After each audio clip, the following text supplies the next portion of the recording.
Thanks for tuning into another edition of Another Dolphins podcast, and we are back with some instant reactions to last night's close 13-6 win for the Miami Dolphins over the Washington Commandos. The Miami Dolphins are now 2-0 in the preseason, and let us be the first to wish you, depending on when you're listening to the show, a happy Victory Sunday and Victory Monday. Joshua Houtz, how you doing today? Perfect, right? We're absolutely perfect, man. 2-0 the Miami Dolphins are. I had to look up what the 1972 Dolphins were in the preseason. They apparently went 3-3. They played 6 preseason games back then. So Dolphins are, yeah, I would not want to be not have to sit through that. But it was a different game back then. But Dolphins are already off to a better start than the 72 Dolphins. That was my point. So 2-0, a lot of good, I guess a lot of bad, and we're going to come in and kind of break it down in a quick and orderly fashion, aren't we, Jake? So, like you said, Victory Sunday, Victory Monday, wherever you are, it's good to be a Dolphins fan. We have a couple notes we want to get to today. First, starting with Tua Tagovailoa, we'll hit on Erik Ezukanma and some of the injuries from Saturday's preseason game. Of course, our number one priority, our number one goal is to make it through the preseason healthy. And then we'll be back either Monday or Tuesday, likely Tuesday, with some more in-depth analysis. Hey, why are the Dolphins letting their field goal kicker and punter alternate kickoffs? We'll get into different things like that. But for today, Josh, we got to start with Tua Tagovailoa's first day in the office. He takes the field, 11 passes. He was on the field for 11 plays, 5 passes, 5 completions, and 1 spicy over-the-shoulder throw to River Craycraft for 6 points. Yeah, it was the absolute perfect start. 11 plays, 61 yards, a 6-minute and 31 said drive, 10 minutes and 24 seconds of total time elapsed on that. So that's what you want to see, right? The Dolphins move the ball downfield. We saw a little bit of Raheem Mostert. I would have liked to see that short yardage offense, pick up the thirds and ones and things like that. But we're here about Tua Tagovailoa, and he looked absolutely, flawless. We saw some of the, mobility, I guess. He was on his feet, kind of went around the sidearm to Julian Hill, then trucked over someone. But like you mentioned, man, that just, so nonchalant, that throw to River Craycraft, an absolute dime. So absolutely exactly what we want to saw to Tua Tagovailoa. 5 of 5, 51 yards, the touchdown. I don't know if we'll see him again this preseason, but what we did see has to get you excited for what's to come with this offense. It's absolutely night and day with him out there, as you'd expect. No Jalen Waddle, no Tyreek Hill, no Odell Beckham Jr., and absolutely no problem for this offense. Tua actually had an awesome quote after the game. He said, "That's not the first time we've not had those guys out there, and we've played and we've scored." Tagovailoa said, "Would it have been good to have those guys? Of course it would have been great to have those guys, but football is football with whoever you've got in there. You've got to call the play, you've got to see it, envision it, and then you got to go through your keys." So Josh, just what'd you see out of the leadership from Tua? I think the announcers mentioned like 15 to 20 seconds into him taking the field. I think he was laughing. There was just such a level of leadership shown by Tua, and it's crazy to think about. Just years ago, we were sitting there begging that the Dolphins draft this guy out of Alabama and screaming his name into our phones.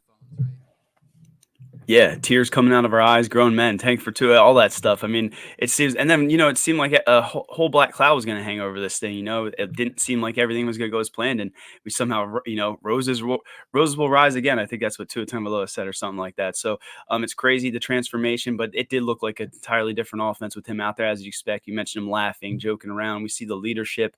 It looks like a whole new guy out there. We're glad the contract's under wraps. And it seems like everyone, I think Stephen Ross had a quote about the Super Bowl. Tua Tagovailoa at the end of that said, I think he was asked, what are your thoughts about Stephen Ross saying that you guys should be one of those teams, Super Bowl contenders? And I think Tua was like, how many teams are contenders? Are we? We have to be, right? We shouldn't. You shouldn't go out there with that mindset that you're not one of those contenders. So loving what the Dolphins are doing, loving what Tua Tagovailoa is doing, and hoping it all comes together. You mentioned not having those receivers out there. Didn't have Teron Armstead either. We're waiting to see what happens there at center.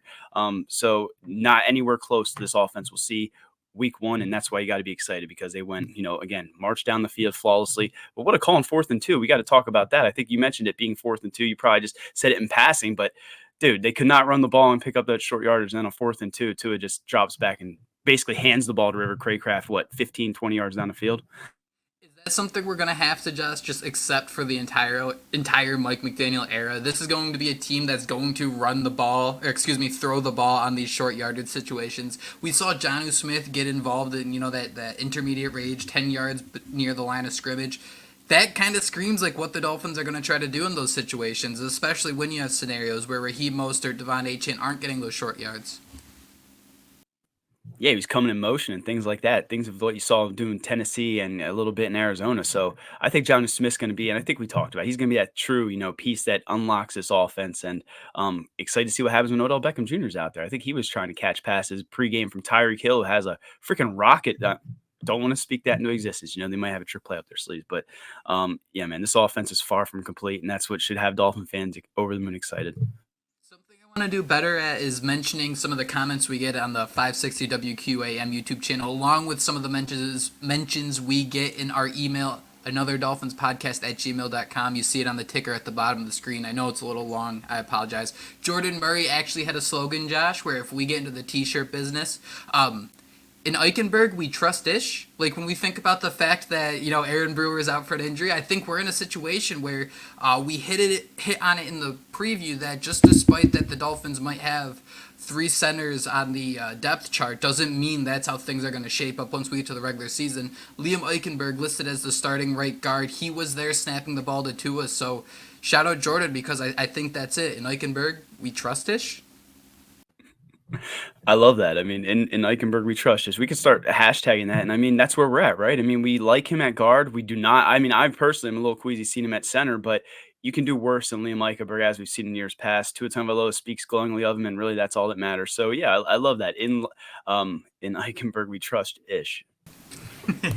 And then McDaniel also said that this was probably the least amount of nerves that Tua's had when he was stepping out on the football field. So overall, just a great performance. It's what we wanted to see after signing that long-term extension. Got to be feeling really good about that. Josh, I was getting ready, and a lot of the times I put together the templates for our podcast before we get on and we get the show going. And I was in there getting ready about writing up this quick hitter, and I just saw our most recent podcast was titled, "Is tonight Erik Ezukanma's time to shine?" And Josh, I think it's safe to say 5 receptions, a game high. 7 targets, a game high. A reception of 35 yards, a game high. Finally, 65 total receiving yards. Joshua Houtz, believe it or not, that was also a game high. So is it safe to say that Erik Ezukanma is back? He's back. He's back. It's the perfect time of the year to get hyped up about Erik Ezukanma. I mean, he looked like the preseason god, and that's even what we tweeted out. Is he going to be that preseason god? We saw it last night. He looks like a different player out there. You mentioned how Saran Neal, looked different in that first preseason game. When Erik Ezukanma was out there later in the game, he looked different. He looked like he belonged. So we saw a little bit of that Debo-esque last season. Every preseason he seems to come around. I just hope he stays healthy, because last year we don't even know the entirety of what happened there. He was banged up a little bit at the beginning of camp.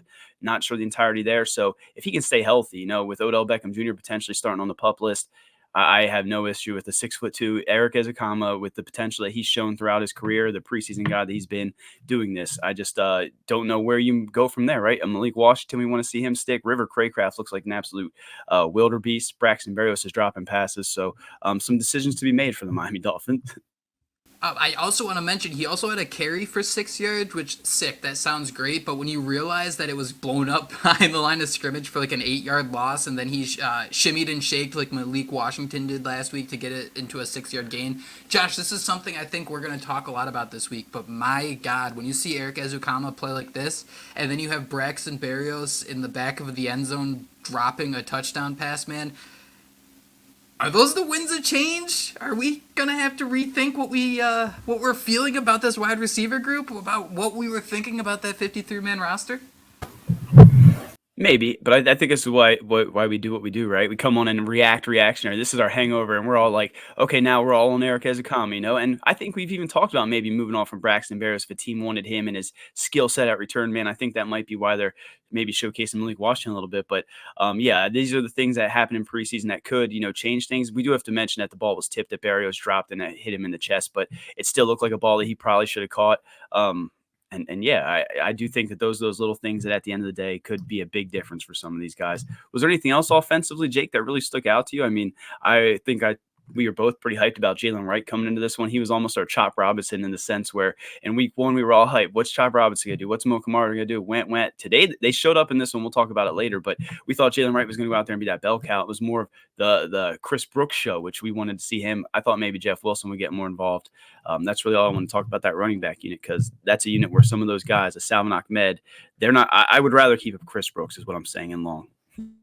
Do we know anything about his injury? Chris Brooks got late in the game. He had 5 carries for 63 yards, and that includes a monster 59-yard carry he had. Jaquan Burton was actually forced to run the ball 3 times for a yard.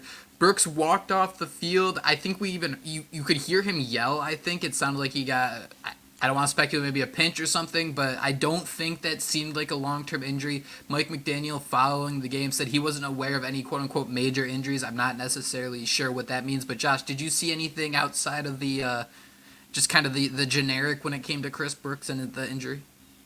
Yeah, and shame on me. Even when I did my recap on the Fin side, I completely did not even write down the injuries. I think Sean Harlow also got, that looked brutal, but I think he's pretty much injured as well. So I did not see anything more on Chris Brooks. Hope that, maybe he's a guy that if there is an injury there, you could maybe stash, but I hate looking at things that way, Right. A couple of other injuries we should at least mention. Again, this is more of like none of these might be major, but just something to monitor over the next couple days, over the next week. I'm sure McDaniel's going to be asked about them in practice. David Long, he got banged up. He was shaking his left hand, and he walked off under his own power. That could just be because of he didn't injure a foot, so he was able to walk. But hopefully that was just maybe something, too, where it's a stinger. We'll see him back in a week. River Craycraft, he left banged up, but he's out there tweeting. He's looking pretty good, so hopefully he'll be totally fine. And then Cam Smith, he had his right leg wrapped up on the sideline after a few strong plays. Some were suggesting a hamstring injury. So those are probably the few guys: Chris Brooks, David Long, River Craycraft, Cam Smith, and then Sean Harlow for injury guys to kind of track over the next week or two. It's a long ass list, man. And then that's a long list. And that's not, so hopefully a lot of those guys are, okay. They can come back and battle for roster spots. But yeah, I guess that's football, right? Next man up mentality. Let's see what happens. The River Craycraft situation, I know Tua was saying about how he's been one of those real, leaders out there, one of those real surprise players throughout camp. And he said a lot of it had to do with the way he was handling things that he was going through off the field and kind of keeping that stuff at home. So whatever River Craycraft's going through, man, he's playing his ass off. So I just want to shout out him and hope that he sticks, because we talked about it in, I think, our first preview show. We kind of all overlooked him and what he brought, and he's pretty damn good, man. It's kind of something, speaking about Tua, right, and how you're talking about one day drafting him and the next day you're spending hundreds of millions of dollars and you're talking about him in a leadership role. There's such an important aspect of growth and development that we really haven't gotten to understand completely as Dolphin fans, right? Even when Ryan Tannehill got his second contract, it was a new coach coming in, a new system, new wide receivers. There's a certain level of continuity and a certain level of development that we're seeing that might be more important than what Tua goes out and does, right? The 5 passes were awesome. Josh, we didn't even mention his sidearm throw that he completed, throwing it around a defender, which was absolutely fantastic. But just the growth, the leadership is so exciting. And I don't want to call out McRack10, but he had a comment on our last YouTube show where he said that we mentioned how Erik Ezukanma, just one of the notes was that hey, he was tracked as the fastest player in terms of GPS. McRack said tracking players with GPS is irrelevant on the pro football field. And Josh, I think we've actually admitted that in the past. What was it? Kalen Ballage in 2017 had the fastest run against the Minnesota Vikings. Everybody on his ass, and we were like, cool. Like, yeah, let's say Kalen Ballage is good, and we'll fall for that trap again. We understand that this isn't like a holy grail. Like, some people might take PFF ratings or just like a box score. Like, we understand. But there's also development. There's also growth, and tracking these guys in a practice I think is important. It helps you identify maybe how they get to the edge, when they get to the edge, different things like that. So McRack really, leaned into the let's focus on winning football games and winning, and it's week 2 of the preseason. I think these things, there are different things we can take away, and I think there are some gems here, some stats here, some nuggets that can help us predict what the Dolphins are going to do. So little soapbox to end here, Josh. Any thoughts? No, I was just gonna say he's probably just upset because he's tired of hearing about all the speed we have and just not seeing playoff wins. But I guarantee, yeah, it's no different than the PFF stats, things like that. If we have any chance to utilize some, okay, so he was the fastest clock player at practice, we're gonna use that because it sounds cool as shit. And let's be honest, these coaches utilize those different measurables and things for all sorts of different things. I was going to ask you, Jake, before we wrap up, what else really stuck out to you? Because we did see Devon Achane out there. We split out wide and he caught a pass or a few passes, I believe. And that was a guy who I think we've been talking all off season about potentially being a wide receiver 3. And I know the defense had some guys that stood out that I just wanted to name off at some point. So any more real thoughts that you had? I want to get your, we'll even call your honors report for the defense, but man, the Dolphins figured something out with that. Just throw 20 yards downfield on the right sideline there. It was the play that Tanner Connor had wide open last week. Devon Achane had his big catch on it. I think Erik Ezukanma had a catch over there. Man, the Dolphins are figuring some different things out that aren't, the cheat motion. They're really, picking on cornerbacks here, and that's kind of exciting too. Yeah, they keep using that inside receiver to run like an out, and the guy on the outside and inside kind of stutter, and then it just leaves that little honey hole open, and they keep running it. They kept running it like it was in Madden, so it's kind of funny. Once it works, it's preseason. Just keep using it. There was so much to like offensively because that's what we're always drawn to. But I want to talk about just defense roughly. To me, let's be honest. Again, I was so high on Vic Fangio, but the way Anthony Weaver's defense looks, and it's in preseason, the time blitzes, the way you're seeing the safety shift, post snap, pre snap, the linebackers, things like that. It just feels like an entirely different element out there. And it'd be poor of me not to sit here and talk about Channing Tindall. I think he had another half sack, right? We saw Mohamed Kamara finally get involved. He had a sack, I believe. Chop Robinson blew up a play in the backfield going in untouched. We saw Patrick Morris continue to make plays. I think Storm Duck had a pass breakup. So, we can sit here and get hyped about all these guys. Some of these guys are absolutely going to be 53-man roster players and, that we rely on through and through. But to see some of these young players step up when, the other guys are out, it was nice to see. And goes to show you that the Dolphins might have some depth that, are so-called marquee names that, we should keep an eye out for throughout the year. Chop Robinson at only 21 years old was like a quarter of a second from tackling two guys who were holding the ball at the same time. Like, I think that would have been such a highlight play, and I'm so excited for what this guy's going to be in that Dolphins defense, man. Just, we raved about it when they started lining up Jalen Phillips inside and what he was able to do, just kind of cracking through the guards. And oh my God, man, Chop Robinson looks fast. At only 21 years old, wait till he reaches like that peak speed, that his peak physicality, and can hopefully, Josh, we see it where he just kind of bear hugs two guys and takes them both to the ground, man. That'd be like one step above tackling a dude through another dude when you're just tackling two dudes. That's what we love, seeing a linebacker tackle two dudes into a dude. When we saw Cam Smith, you mentioned him earlier, but he looked pretty solid against, Terry McLaurin. We had to bring up Brandon Peely. He made a play in the backfield. He absolutely bulldozed over some dudes. So dudes knocking dudes into dudes. So there were a lot of young players that, we've talked about in the past that we're stoked about moving forward. We're going to touch on a lot more of these players probably throughout the week as things progress. But man, it's just so nice to be 2-0. It's preseason, but to not see the Dolphins lose a game yet, and it's preseason, different times, and to see some of these young players really step up, to see Tua Tagovailoa go out there and look money after getting paid all that money. It's a good day to be a Dolphin. Just hope a lot of those players that were banged up feel better. Vibes are high, and Joshua Houtz, you have said it all. Thank you all for joining us for this bite-sized edition of Another Dolphins podcast. We're going to go back, we're going to digest this game a little more, and be back with some more information in the next day or two, so stay tuned. But thank you all so much for listening to Another Dolphins podcast. We will talk to you soon, but until then, fins up.